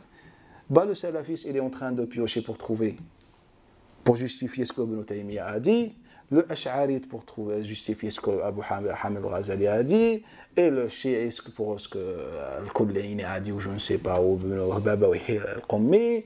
Et on est en train de, qu'est-ce qu'on est en train de? Na'ishu ala al-atlal. On est en train de na'ish ala al-atlal. Qu'est-ce que c'est que al-atlal? En fait, c'est comme un poète qui aimait une femme. Et comme Al-Qais, il aimait une femme, on ne voulait pas lui donner la femme, et on l'a donnée à son cousin, la cousine de la femme. Et donc à chaque fois il retournait, et puis on a voyagé, lui il a quitté, il est parti en Irak, il est revenu, il a trouvé que celle qui aimait ne vit plus chez elle, c'est-à-dire ils ont déménagé. Donc il est resté dans l'Atlal, dans les traces, dans les ruines du quartier, en train de pleurer celle qui aimait. Donc nous, on est en train de faire la même chose. On est en train de revenir dans l'histoire et on est en train de pleurer. Al-Ghazali a dit, il faut tourner la page. Il nous faut un discours d'aujourd'hui. Il y a des gens qui détruisent l'islam, qui attaquent, il y a des orientalistes, etc. Regardez le nombre d'écrits des orientalistes, des intellectuels contre l'islam, chrétiens, juifs contre l'islam. Ils ont droit, c'est ça la liberté. Allah Ta'ala, si Allah Ta'ala avait voulu, il aurait fait de nous qu'une seule communauté. Mais Allah Ta'ala a créé la division, ça fait partie du destin, la volonté divine. Donc maintenant, comment on répond? Eh bien, on ne répond pas. Maintenant, on est encore avec Allah Ta'ala, il est assis sur le trône. Non, il n'est pas assis, il descend. Est-ce qu'il descend? Il ne descend pas. Est-ce qu'il a des doigts? Est-ce qu'il n'a pas de doigts? À quoi ça sert d'aborder ce sujet? À quoi ça sert? Les gens ignoraient ça. Quand quelqu'un embrasse l'islam, on lui dit, écoute, Allah se trouve réellement sur le trône. Bien dans le discours. Non, en vérité, Allah ne se trouve pas réellement sur le trône. C'est ça le parcours. Ou bien, fais attention, il faut laisser pousser la barbe. Donc, notre discours est démodé, si vous voulez. C'est bon. On est à l'ancienne. Les gens avancent et nous, on reste à l'ancienne. Donc, par exemple, dans la croyance, vous étudiez Mohammed sallallahu alayhi wa sallam, vous étudiez dans la croyance Allah et les prophètes. Barakallahu fik. Si je vous pose une question, c'est même pas facile, plus que facile et évident, sur un Nabi sallallahu alayhi wa sallam, par Allah Ta'ala, personne ne va répondre. Une question sur un Nabi sallallahu alayhi wa sallam. Alors que ça fait partie de la croyance. Et si on n'a pas la conviction sur cette question, Mohammed ne peut jamais être un prophète, n'est pas un prophète, car c'est une condition de la prophétie. Je n'ouvre pas la parenthèse, car je vais devoir répondre, ça va prendre du temps. Et donc, et la même chose, si je vous parle des livres, la même chose, si je parle de Coran al-Karim, la même chose. Donc, là, notre croyance qu'on étudie aujourd'hui a disparu il y a des siècles. Et là, on est en train de faire comme Al-Qais. Croyance revient, croyance des autres. Et donc, On a du travail à faire. Ah. Mais dans ce que vous dites, c'est-à-dire il faut faire le tri dans les hadiths concernant les sources ou le contenu, parce que si on doit boycotter tout ce qui est de sources juives, toute la sira, on n'utilise plus. Il y a beaucoup de récits qui viennent de... Si tu me parles de toute la sira qui est dans les livres qui sont connus dans sira comme tout ça, je suis d'accord, toute la sira, on va l'éliminer. Mais si tu me parles de la sira réellement, la sira a été bien rapportée, elle est propre, il n'y a aucun problème, il faut la retrouver. C'est ça le travail. Mais sinon, la sira, les livres de sira que vous connaissez, il n'y a aucun livre qui est fiable. Aucun livre qui peut te donner une idée sur un Nabi sallallahu par Allah Ta'ala jusqu'au dernier livre qui a été édité et que je ne connais même pas c'est quoi son titre, sans que je le lise. Il n'y a aucun livre qui est fiable. Aucun. Quand vous prenez Sira, vous ne risquez pas de comprendre ni de connaître Mohammed, de Abu Bakr et de Omar, de Uthman. Cet homme qui a changé le monde, cet homme qui a changé des cœurs, cet homme qui a changé des idées. On ne risque pas de le trouver dans Sira. Donc, on en faut du travail, mais il faut du travail. Et c'est pour ça, si on parle de sujet, en vérité, aussi pour vous mobiliser, responsabiliser de la situation et que vous preniez, l'initiative et la volonté pour avancer, pour apporter quelque chose. Maintenant, vous attendez rien de positif des chouyours du bled. Moi, c'est un conseil que je vous donne. Et moi, je suis le premier. C'est votre travail. En général, on considère la sira d'Ibn Hisham comme étant la base. Mais je suis d'accord avec vous, il n'est pas tout à fait authentique. Mais jusqu'à présent, je crois que c'est le livre qui est considéré comme la base. Toute personne qui veut connaître quelque chose sur la vie du prophète, généralement, il faut s'y référer. Maintenant, il reste à savoir si tout ce qui y est dit est réel. En fait, le problème des livres de Sira, il y a deux problèmes. Le problème majeur, c'est l'ordre du livre et l'analyse des événements. Ça, c'est le problème majeur. C'est que ces livres sont dans un désordre important. Les analyses, on n'en parle même pas. En vérité, quand je te donne des événements et selon une chronologie particulière, je suis en train de t'orienter vers un sens. Je vous donne juste un exemple que j'ai donné ce matin. Quelle est la première bataille à laquelle le prophète sallallahu a participé? La première bataille. Non. La Ashira, ou l'Ushayra, ou l'Ushayra, selon les versions. C'est la première bataille, on est tous d'accord. Prenez tous les livres, notamment celui de Ibn Hisham, rahimahullah, d'après son cheikh Ibn Ishaq, que c'est l'une des versions, car Ibn Ishaq a beaucoup de versions. Et souvent, ne sont pas d'accord sur beaucoup de choses. Mais bref, si on prend tous les livres qu'on connaît de Sira, jusqu'aujourd'hui, vous allez trouver que la première bataille, Ghazwa, c'est Al-Ushayra. Donc, maintenant, quand je prends, et il faut compter qu'on a environ plus de 120 batailles dans les livres de Sira. Et moi, je dis, on n'a même pas 5% de ces 120. Mais on a 120, un nombre important. Donc, quand tu étudies Sira, donc déjà dans ta tête, Mohammed c'est un criminel, ce n'est pas un messager. Moi, si je ne suis pas musulman, c'est ma première pensée en lisant Sira. C'est un criminel, c'est un homme de guerre. Si je veux faire une guerre, déclarer la guerre contre tout le monde, je dois étudier Sira de cet homme. Moi, je pense qu'il faut dire les choses, que depuis le premier jour jusqu'au dernier jour, dans les Sira, on parle que des batailles et des batailles et de batailles, et 90% de ces batailles n'ont jamais existé. Et ça, je l'ai démontré harf par harf, lettre par lettre, qui n'ont jamais existé. Je ne parle même pas d'authenticité de la chaîne de transmission, vraiment, logiquement, rationnellement, hadithement, si on dit, ça n'existe pas.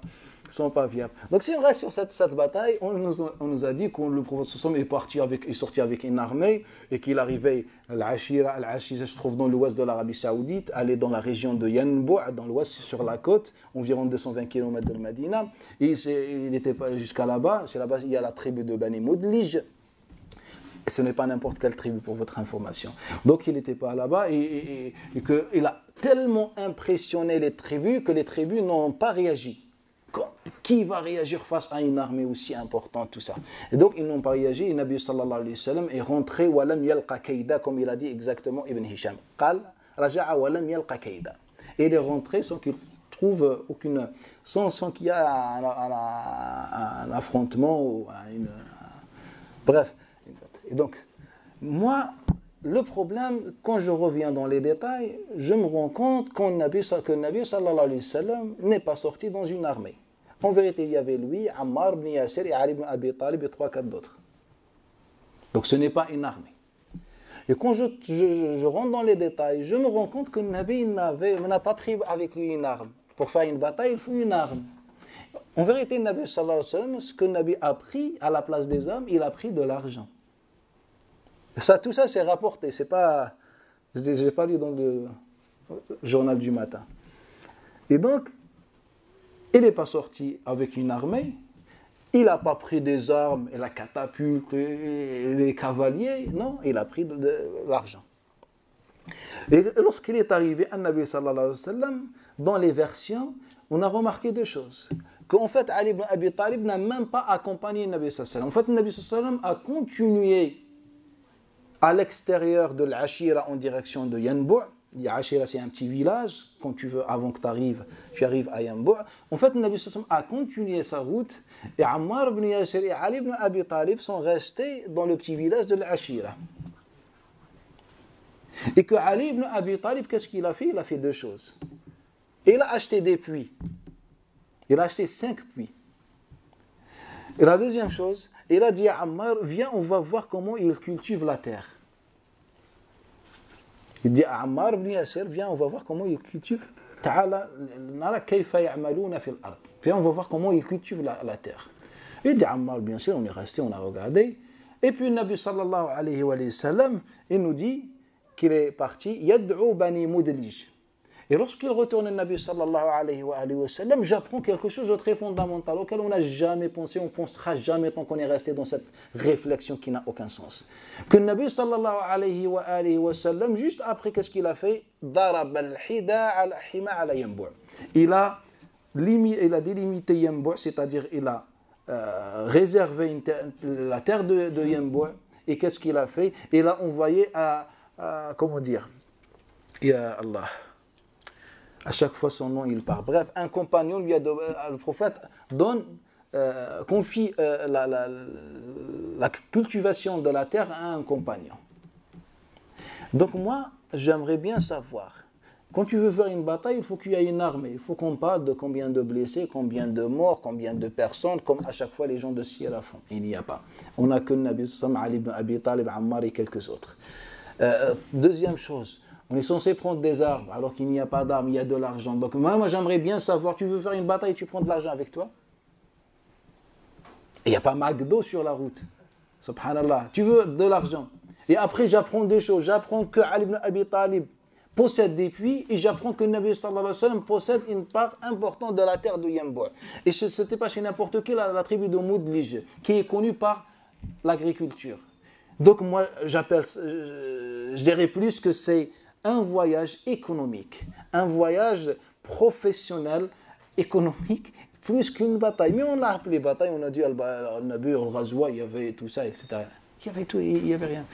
Et donc quand on prend un livre de Shira, on est déjà orienté vers la guerre. Alors qu'il n'y a pas de guerre. Et on avait face à nous quelqu'un, un messager, un prophète, quelqu'un de mature qui voulait changer le monde et créer une société aussi puissante, avec une économie puissante, avec une politique, avec une culture, avec une spiritualité. On avait face à nous cet homme. Et non un simple guerrier qui attaque tout le monde. Et qui envoie des gens, des expéditions pour assassiner tous ceux qui ne sont pas d'accord avec lui. Juste l'autre, il a fait une poésie, donc on l'a assassiné. Ce qu'on trouve en Sira, alors que ce n'est pas vrai. On a plus de 34 assassinats dans l'époque de Nabi sallallahu alayhi wa sallam rapportés dans les livres de Sira, les livres fondamentaux. Ah. Vous dites que les sources authentiques, elles existent, mais où les trouver en fait, si ce n'est pas dans les livres où est-ce qu'on peut les trouver, les sources? Ça, c'est le devoir d'un cheikh. C'est le savant qui doit en chercher. Du coup, en fait, c'est qui le cheikh qui doit le chercher? Ah bah le cheikh, Oui. celui qui a le de ça. Justement, parce qu'il y a des cheikhs, enfin, les cheikhs qu'on voit de nos jours, en fait, qui va faire ce travail? C'est le cheikh, mais un cheikh compétent, en fait. Vous devez faire ça, Inch'Allah. Faites les causes, et quand Allah Ta'ala vous ouvrira la porte, faites ça.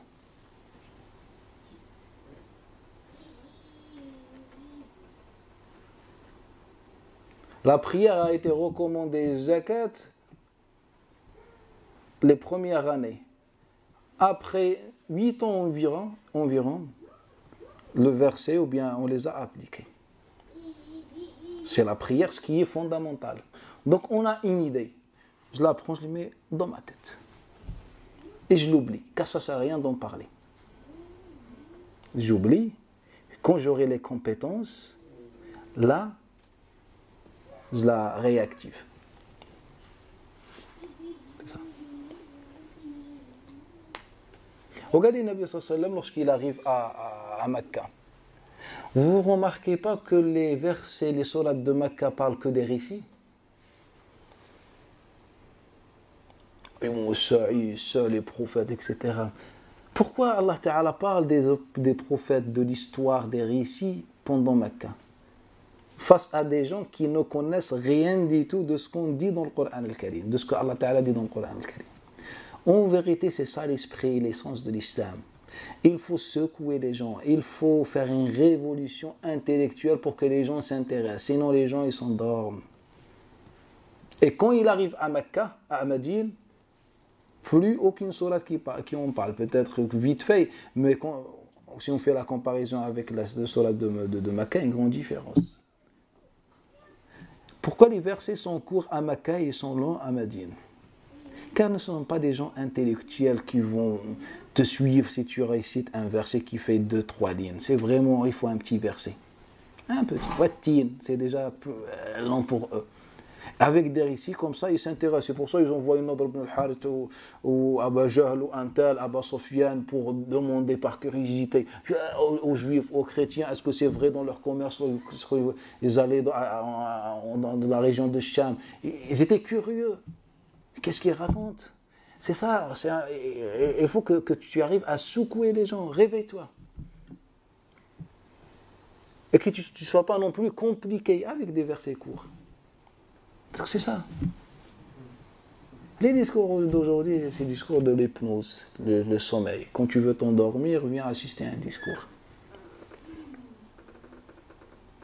Moi, depuis très longtemps, depuis pas mal de temps que j'ai arrêté cette sunna. C'est ma propre sunna. En fait, à chaque fois que je veux dormir, je fais une intervention. À l'époque, il y avait les cassettes. Je fais les cassettes d'un cheikh. Par Allah Ta'ala, je vous dis jusqu'aujourd'hui, je n'ai pas pu dormir en écoutant un cheikh, à l'exception de Cheikh Kouchk. Kishk. On dit que nous, les Algériens, disent Kouchk. Eux, ils disent Kishk. Mais bref, on s'en fiche. Rahimahullah. C'est un homme pieux. Pourquoi je n'arrivais pas à dormir? À chaque fois, j'essaie. J'ai essayé tous les jours que vous connaissez, j'ai l'impression que je donne le nom. Tous ceux qui sont sur Internet, sur les médias, tout ça. Par Allah Ta'ala, quand j'écoute avec la première erreur grammaticale ou bien la première prononciation du hadith ou bien la première erreur, Wallahi, ça m'enlève le sommeil. Jusqu'aujourd'hui, je ne me rappelle pas que j'ai pu dormir une seule fois.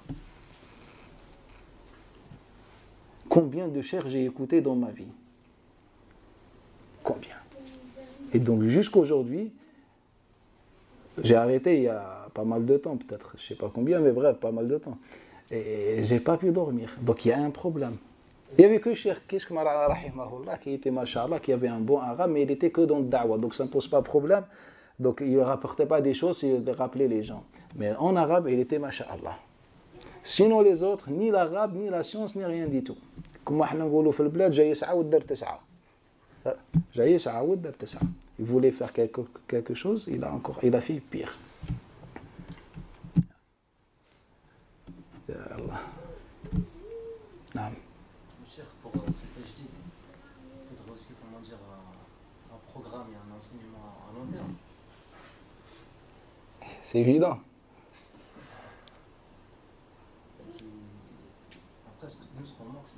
c'est ça, il n'y a pas une proposition, comment dire, claire et exacte pour un tel projet.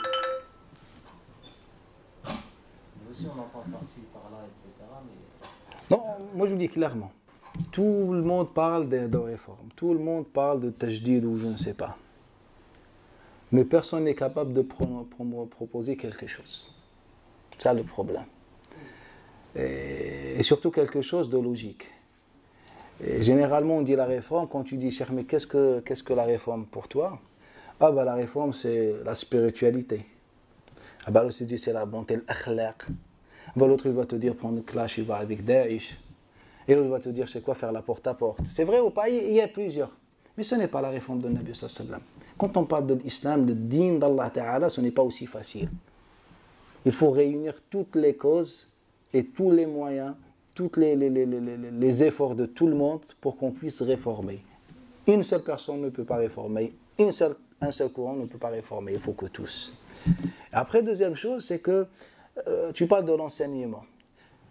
Va visiter tout le monde musulman. Là où tu entends qu'il y a un cours de sciences enseigné, tu vas trouver la même chose. Tu vas en Mauritanie, tu apprends ce que on va t'apprendre en Algérie, au Maroc, en Tunisie, en Libye, en Afghanistan, en Sud-Afrique, en Afrique du Sud, en Yémen, en Arabie Saoudite, c'est la même chose. Tu vas apprendre la même chose. Dans le hadith, la même chose. Dans le usul, la même chose. Dans la grammaire, la même chose. Dans le fiqh, la même chose. La seule différence, c'est l'application. Que tu vas apprendre, toi, le fiqh avec les arguments, comme ils disent, avec le prépondérant. Et chez un autre, il va pas avec le hanbalite, l'autre malikite, l'autre shafi'ite, l'autre hanafite, mais tous, ils ont appris la même chose. Ils ont mémorisé le Coran al-Karim. Et puis, pour comprendre le Coran al-Karim, ils ont les mêmes outils. Après, ils ont appris le hadith. Et pour étudier le hadith, ils ont la science du hadith. Donc, c'est un parcours déjà condamné, il est condamné à mort. Ah, mais justement, c'est sur le sujet dont on vient de parler. Et donc le problème, l'enseignement aussi c'est un problème aujourd'hui. Qu'est-ce que tu vas enseigner aux gens? Quelle science? Sur le sujet dont on a parlé, la révision des sources, etc. Barakallahu fik, mais qui va prendre cette responsabilité? Moi je lève le drapeau blanc, moi j'ai pas ni les niveaux, ni les compétences, ni rien du tout. Donc il va enseigner ça. C'est pour ça, peut-être, Inch'Allah, à travers vous, Allah Ta'ala va faire sortir des hommes et des femmes. C'est une grande responsabilité. Si j'étais à votre place de chacun, je dis, moi, je vais me spécialiser dans le Coran. J'étudie que tout ce qui concerne le Coran. Moi, le Coran, c'est mon objectif. Je mémorise, j'apprends le Coran, j'étudie le Coran, je connais tout le Coran, tout ce que les savants disent sur le Coran, tout le monde, pour avoir une vision. Quand je te dis ce verset veut dire ça, c'est vraiment avec une science et pas Ibn Kathir a dit, Tabari a dit, d'après un tel, je ne sais même pas ce qui se passe dedans. Après, un autre, il dit, moi, le hadith, un autre, moi, je dis, à le faire, qu'est-ce que je vais apporter aux gens dans le fiqh? Le fiqh, maintenant, c'est mort, le fiqh. Qu'est-ce que vous étudiez, c'est le mort. Tout le fiqh que vous étudiez depuis des années, les compagnons, ils l'ont étudié en quelques secondes. Il dit à celui qui s'est trompé dans la prière, ne savait pas prier, il a dit, viens, Nabi sallallahu alayhi wa sallam, dans le hadith d'Abi Hurayra, il dit, fais ton wudu, dirige-toi vers le qibla, dis Allahu Akbar, fais un ruku', t'ma'in, reste un temps dans le ruku', relève-toi dans le ruku', fais un sujoud, fais le tashahhud, assalamu alaykum wa rahmatullah. Il a prié, il est parti. Maintenant, qu'est-ce qu'il peut apporter à lui-même, à sa famille, à son entourage, à sa communauté? Et vous, pour apprendre la prière, une fois, Cheikh Inter, il nous a dit aujourd'hui, qu'est-ce que vous avez étudié? Aujourd'hui, on a étudié comment je mets l'eau dans mon nez. Et le lendemain, comment je fais le masque sur ma tête. Et le lendemain, et la semaine, dans 2-3 ans, vous êtes dans quel chapitre? On est le chapitre de l'Qibla. Même pour te diriger à la Qibla, il te faut un chapitre. Il n'y a pas de tout ça.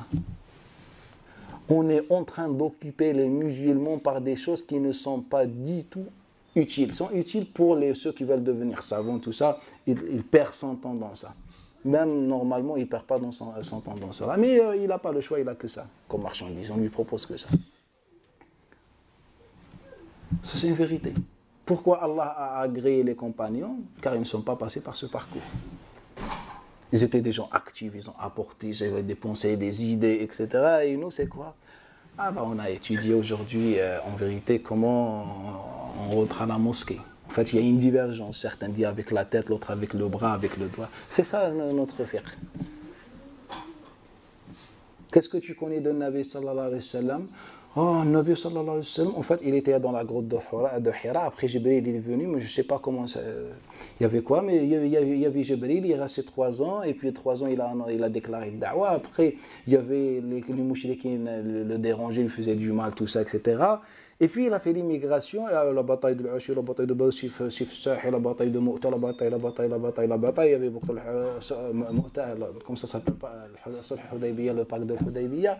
Et après, il y avait ça, il y avait combien de morts, il a tué un tel, il a tué tel, il a ordonné de tuer un tel. Et puis, Nabi sallallahu alayhi wa sallam, il est resté quelques jours, il était malade et il est mort. Et est-ce qu'il a désigné ou pas? Et on va ouvrir un autre débat. Est-ce qu'il a désigné Ali, l'autre non, c'est Abu Bakr as-Siddiq, non, l'autre, etc. Et c'est ça. Est-ce que vous êtes conscient? C'est ça votre dîne d'aujourd'hui. C'est ça.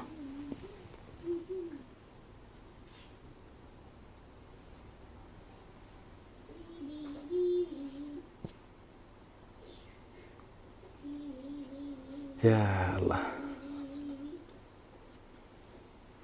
J'ai juste une question en fait. Dans ce que vous dites de nous spécialiser dans des domaines par exemple. Je comprends ce que vous dites. Mais en fait, pour se spécialiser, il faut aussi qu'on ait des sources en fait, pour étudier. Il faut avoir des sources d'études en fait. Vous êtes d'accord avec moi? Non. Sinon, si vous voulez étudier, vous pouvez suivre n'importe quel parcours, juste soyez exigeant. À chaque fois, je vous dis ça, soyez exigeant. T'acceptes rien. Même si je te dis, c'est une mosquée, ne me crois pas. Cherche. Ramène des experts et vois si c'est une mosquée ou pas. Wallah, il faut être comme ça dans le dîn. Car c'est ta seule relation avec Allah. Si tu perds dans ça, tu as perdu ta relation avec Allah Ta'ala. Si tu veux apporter à l'islam quelque chose et tu n'as pas le moyen et l'outil, c'est-à-dire tu as un outil différent que celui que Allah Ta'ala t'a proposé, tu es en train de perdre ton temps.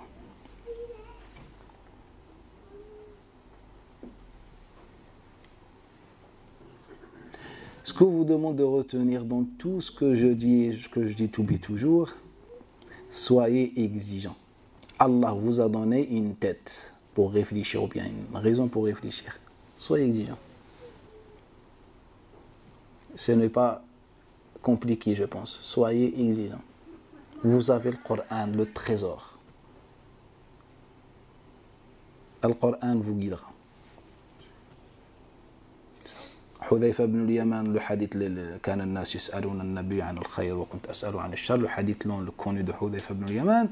Lorsqu'on lui dit ya Rasulallah, donne-moi mal makhraj, quelle est la solution ya Rasulallah, lorsqu'il parle de du'at al abwab jahannam, qu'est-ce que le prophète lui dit?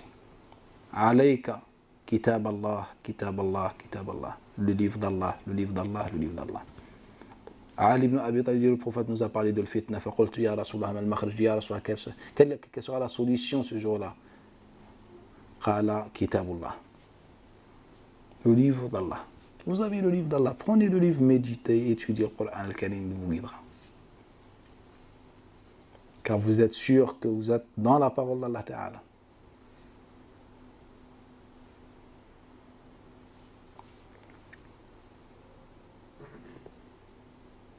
Si quelqu'un vous rapporte un hadith, dites-lui, je veux savoir comment le prophète a prononcé ce hadith. Il était assis, il était debout, il marchait, il avait avec lui, dans quel contexte. Comme ça, je comprends le hadith. Si quelqu'un est incapable de vous donner ça, et moi le premier, prends le hadith de l'autre côté. Ce n'est pas la parole de Nabi sallallahu alayhi wa sallam. Un jour, Bouchayr ibn Ka'b al-Adawi al-Basri, il vient, déjà il commence le musulman, son authentique par ce hadith. Dans l'introduction, il parle de ce hadith. Bref, le hadith qui est connu de Abdullah ibn Taouz d'après son père. Et Bouchayr ibn Ka'b vient voir Abdullah ibn Abbas, il dit Qala Rasulullah. Et Bouchayr ibn Ka'b était un grand prêcheur, il était parmi les Qussas, les conteurs.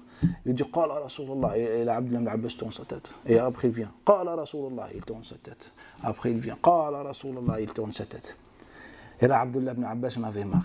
قال ما أرى فيك إلا أبا هريرة. Je vois en toi Abu Huraira. Car Abu Huraira était connu par les récits des anciens écrits. Il a dit arabe, il a Abu Huraira. قال كنا إذا سمعنا الحديث من رسول الله صلى الله عليه وسلم حفظناه أما وقد ركبتم الصعب والذلول فهيهات Depuis que vous êtes dans le dunya, dans le sa'b, les montures, les bêtes difficiles, et vélo, les bêtes faciles, c'est-à-dire que l'islam s'est éloigné de vous, il est déjà loin de vous. Il nous faut la conclusion. Inch'Allah, on est au dernier jour de Ramadan. Inch'Allah, que Ramadan soit un nouveau départ pour nous dans notre relation avec Allah Ta'ala. Et Inch'Allah, Allah Ta'ala nous donne tous les efforts et l'énergie nécessaires pour qu'on puisse avancer, comprendre le dîn et puis apporter aux musulmans, à l'humanité, quelque chose de positif. Inch'Allah, subhanak hamdik, nashhadu an la ilaha illa anta, nastaghfiruka wa natubu ilayk, wa jazakumullahu khairan.